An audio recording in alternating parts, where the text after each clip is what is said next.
नमस्कार जवाहर, स्वागत है बलदेव महतो ऑफिशियल में। आप देख सकते हैं टाइगर जयराम महतो का जलवा। ये साहिबगंज राजमहल विधानसभा के अंतर्गत आप लोग देख सकते हैं लोगों का जनसैलाब टाइगर को देखने के लिए पहुंचे हैं। तो अंत तक वीडियो में बने रहें और वीडियो को ज़्यादा से ज़्यादा शेयर करें, सब्सक्राइब करें और लाइक करना ना भूलें। साहिबगंज जिला सबसे पहले आप इस बार प्रथम बार आए हैं, कैसा लगा आपको? जी, हम पहली बार आए हैं। 3 सालों के आंदोलन के दरमियान बहुत अच्छा लगा और यहाँ के लोगों ने भी बिल्कुल धीरज के साथ धैर्यपूर्वक मुझे सुना और सुना ही नहीं, मेरी बातों को लेकर उनमें एक उत्साह थी और एक रायशुमारी थी, एक सहमति भी थी। तो मुझे एक विश्वास है कि साहिबगंज जिला में भी जो 3 विधानसभा आता है, राजमहल, बरहेट और बोरियो, यहाँ हमारे जो भी प्रत्याशी होंगे वो विधानसभा के चुनाव में बेहतर प्रदर्शन करेंगे। आपने अभी बोला कि गोगो दीदी योजना और मैया सम्मान योजना, तो आप किस प्रकार की योजना लाएंगे? देखिए, सबसे पहली बात है कि हम लोग रोजगार की योजना लेके आएंगे। अगर उस परिवार को एक संतोषजनक रोजगार मिलेगा तो हमें नहीं लगता कि माताएं बहनें मतलब सरकार से अपेक्षा रखेगी कि हमें एक भीख के स्वरूप में कुछ मिले। अब उसीलिए हम लोग जो अभी हमारे यहाँ गवर्नमेंट सेक्टर में जो नौकरियाँ आती हैं, वहाँ सबसे पहले हम लोग स्थानीय नीति को मजबूत करेंगे। उसके आधार पर एक नियोजन नीति बने ताकि प्रदेश के जो लड़के हैं, लड़कियां हैं, वो हमारी हकमारी ना करें। उसके बाद जो प्राइवेट सेक्टर है, पब्लिक सेक्टर है, जैसे अडानी प्लांट है, CCL है, ECL है, BCCL है, हिंडाल्को है, वेदांता है, टाटा है, टिस्को है, ऐसे अनगिनत 25,000 की कंपनियां झारखंड में स्थापित हैं। वहाँ 75% स्थानीय लोगों को रोजगार हो। इस नीति को पुरजोर तरीके से स्थापित किया जाएगा। उसके बाद हम लोग क्षेत्र के अनुसार, चूँकि झारखंड बहुत सारी चीज़ों का विकल्प देता है, पर्यटन को विकल्प देगा, लंबी लंबी सड़कें हैं तो हम लोग ट्रांसपोर्ट को विकल्प के रूप में ला सकते हैं। हमारे पास नदियों का चारों तरफ से स्रोत है तो उस जल को हम नहरों के माध्यम से खेतों तक ला सकते हैं। दूसरी फसल, तीसरी फसल की तैयारी हम कर सकते हैं। तो नो डाउट जिस दिन हमें अवसर मिलेगा तो हम लोग सोच समझ के राजशुमारी से ऐसे छोटे छोटे चीज़ों को इम्प्लीमेंट करेंगे जिससे कि राज्य से पलायन रुके, विस्थापन रुके, बेरोजगारी कम हो।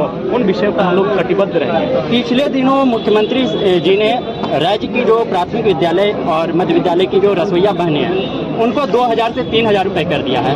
क्या ये वाजिब है? उनको न्यूनतम मजदूरी भी नहीं दिया जा रहा है? देखिए, अगर आप नरेगा का जो दर है मुझे लगता है 300 के आसपास है, 289 रुपये, 289 यानी 300 लगभग है। तो अगर 300 को हम 30 दिन से भी गुना करते तो 9,000 10,000 समथिंग आता है। तो 9,000 रुपये यानी न्यूनतम भी अगर होना चाहिए तो कम से कम 10,000 रुपये होना चाहिए, चाहे वो कोई भी डिपार्टमेंट रहे।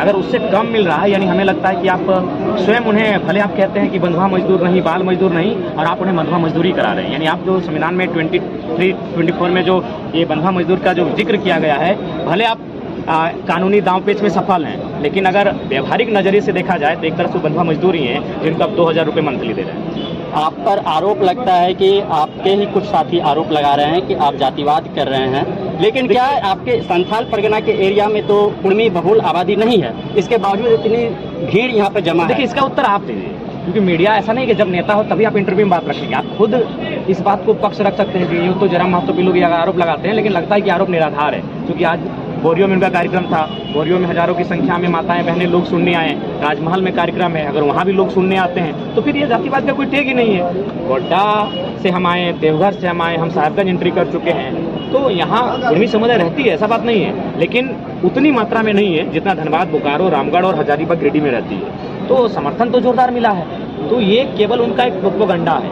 वो मैनिपुलेट करना चाहते हैं पब्लिक को जातिवाद का टेक देकर, जबकि रियलिटी यही है।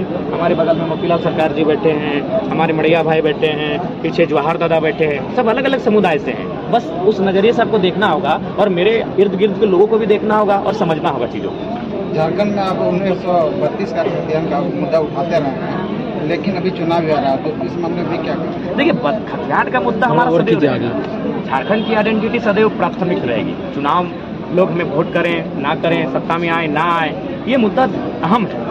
24 सालों से अगर झारखंड लूटा है तो इसी कारण लूटा है कि ये आइडेंटिफाई नहीं हो पाया कि झारखंडी कौन है। देखिए, एकदम उतना लंबा परिभाषा देने की जरूरत नहीं। आप सीधा जान लीजिए कि हर एक भारतीय झारखंडी नहीं हो सकता, लेकिन हर एक झारखंडी भारतीय है। बस एकदम इसी लाइन को समझिए कि हर एक भारतीय झारखंडी नहीं है, हर एक झारखंडी भारतीय है। तो बस वही है कि झारखंडी कौन है, परिभाषित कीजिए। और जो झारखंडी है उनके हिस्से में 75% नौकरी रहे, उनके हिस्से में ठेकेदारी रहे, उनके हिस्से में एजेंसी रहे, उनके हिस्से में रोजगार रहे। यही तो सवाल है।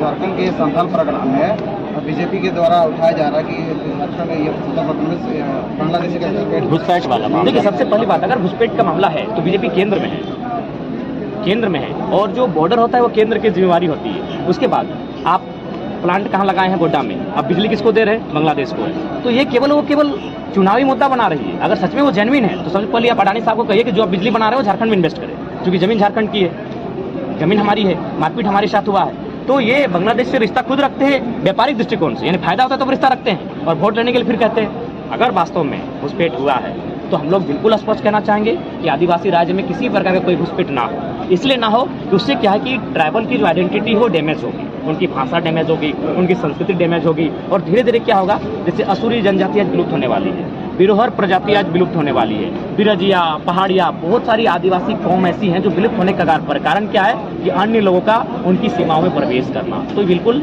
उसके हम लोग खिलाफ हैं। चाहे कोई रहे, बिहार से आए, यूपी से आए, या बंगाल से आए, या पाकिस्तान से आए, अगर कोई हमारी सीमाओं में अवैध रूप से प्रवेश करते हैं तो बिल्कुल उसके हम लोग पक्षधर नहीं है। जेएलके में अगर राज्य में बहुमत नहीं ला सकती है तो उसके बाद क्या जेएमएम से गठबंधन करेगी? देखिए, सबसे पहली बात जनता से पूछेंगे, और नहीं तो फिर अपोजिशन है, हम लोग अपोजिशन में रहेंगे। लेकिन हम लोग तो जनता से ये अभिलाषा रखते हैं कि इस बार हमें पूर्ण बहुमत के साथ सरकार में लेके आएगी। बोरियो से भावी उम्मीदवार कौन हो सकते हैं? हमें लगता है एक आध दिन में बाकायदा संसदीय बोर्ड के अनुमोदन के साथ ही, हस्ताक्षर के साथ ही ये घोषणा हो जाएगी। धन्यवाद।